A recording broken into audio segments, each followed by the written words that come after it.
राजा विक्रम और रहस्यमयी संत। बहुत समय पहले की बात है।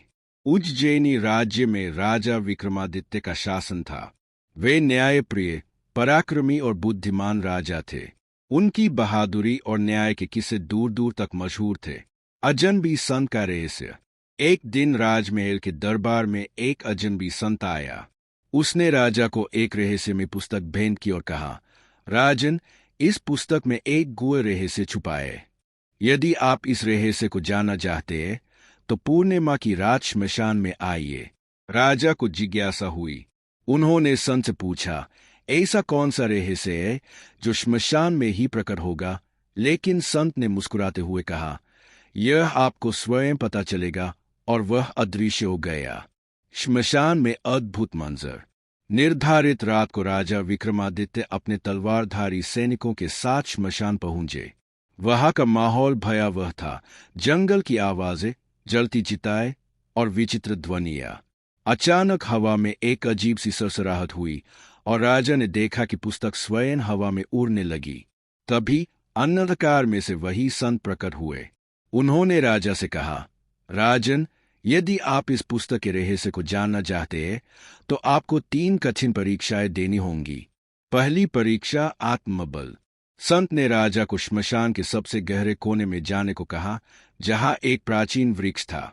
वहां एक रहस्यमय आकृति बैठी थी, जिसकी आंखें अग्नि की तरह चमक रही थीं। जैसे ही राजा पास गए, आकृति गरजते हुए बोली, यदि तुम सच में वीर हो तो बिना डरे मेरा हाथ पकड़ो।